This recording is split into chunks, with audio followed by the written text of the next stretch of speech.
ক্রিকেটে বেটিং যেন আজও বন্ধ হয়নি। ফলে নতুনভাবে চালু হওয়া আইপিএল ক্রিকেটে অনলাইন বেটিং রুখতে মঙ্গলবার রাতে অভিযান চালিয়ে দুই যুবককে গ্রেপ্তার করে তাদের আদালতে পাঠালো নবদ্বীপ থানার পুলিশ। এ ব্যাপারে পুলিশ সূত্রে জানা গেছে, দীর্ঘদিন ধরে নবদ্বীপ থানা সংলগ্ন এলাকায় অবৈধভাবে অনলাইন গেম চালানোর অভিযোগ উঠেছিল। এদিকে অনলাইন গেমের খপ্পরে পড়ে আর্থিকভাবে ক্ষতিগ্রস্ত হচ্ছিলেন একাধিক সাধারণ মানুষ। বিষয়টি জানতে পেরে নবদ্বীপ থানার পুলিশ গত রাতে অভিযান চালিয়ে যে দুজনকে গ্রেপ্তার করেছে তাদের নাম বাপন সরকার এবং মনোজ দেবনাথ।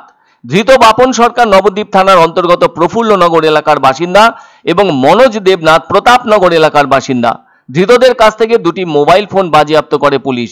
এদিকে কিছুদিন আগেও একইভাবে অনলাইন গেমের বিরুদ্ধে অভিযান চালিয়ে আরও 3 জনকে গ্রেপ্তার করেছিল নবদ্বীপ থানার পুলিশ। আর গত রাতে অভিযান চালিয়ে যে দুজনকে ধরা হলো তাদের বিরুদ্ধে নির্দিষ্ট ধারায় মামলা রুজু করে এদিন আদালতে পেশ করে পুলিশ। পুলিশের পক্ষ থেকে জানানো হয়, আগামী দিনেও এ জাতীয় অভিযান চালানো হবে। বিশেষত নবদ্বীপ থানার আইসি জলেশ্বর তিওয়ারি জানিয়েছেন, আইপিএল নিয়ে কোনো ধরনের বেটিং মানবে না নবদ্বীপ পুলিশ। কেননা এ ধরনের বেটিং সমাজের তরুণ ও যুবাদের প্রভূত আর্থিক ক্ষতি করিয়ে থাকছে, যা কোনোভাবেই ক্ষমার যোগ্য তো নয়ই, বরং তা শাস্তির যোগ্য। এর আগেও এই রাজ্যের একাধিক জেলায় আইপিএলকে কেন্দ্র করে অনলাইন বেটিংয়ের কারবার গোপনভাবে চালাচ্ছিল কিছু জন। যদিও বেশিরভাগ বেটিংয়ের মৌচাক পুলিশের পক্ষ থেকে নষ্ট করে দেওয়া হয়েছে এবং হচ্ছে, তার প্রমাণ তো নবদ্বীপের ভেতর বারবার মিলেছে। গত রাতেও দুজনকে গ্রেপ্তার করে পুলিশ স্পষ্ট বুঝিয়ে দিয়েছে যে নবদ্বীপ জুড়ে এসব চালানো যাবে না। আবার ওই আইপিএল নিয়ে দেশের একাধিক রাজ্য থেকেও অনলাইন বেটিংয়ের ব্যাপারে অনেকে গ্রেপ্তার হয়েছে পুলিশের হাতে। আর আজ তারা জেলের ঘানি ঘাটছে। গত 25শে এপ্রিল জলপাইগুড়ি শহরের ভেতর থেকে দুই যুবককে অনলাইন ক্রিকেট বেটিং এর ব্যাপারে গ্রেপ্তার করেছিল কোতোয়ালি থানার পুলিশ। জলপাইগুড়ি শহরের সেনপাড়ায় এক ইলেকট্রিক জিনিস বিক্রির দোকান ও সাইবার ক্যাফেকে কেন্দ্র করে গড়ে উঠেছিল অনলাইন আইপিএল বেটিং এর ঘাঁটি।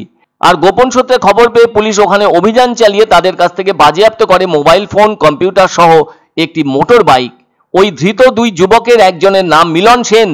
তার সেনপাড়া এলাকায় ইলেকট্রনিক দোকান ও সাইবার ক্যাফে থাকায় ওখানে মোবাইল অ্যাপ ও ওয়েবসাইটের মাধ্যমে বেটিং চালানো হচ্ছিল। তবে ওই দিন পুলিশি অভিযানের সময় ওখানে বেটিংয়ে অংশ নেওয়া বেশ কয়েকজন পালিয়ে গেলেও দোকান মালিক তথা অনলাইন বেটিংয়ের মাথা মিলন সেনকে গ্রেপ্তার করতে সুবিধে পেয়ে যায় পুলিশ।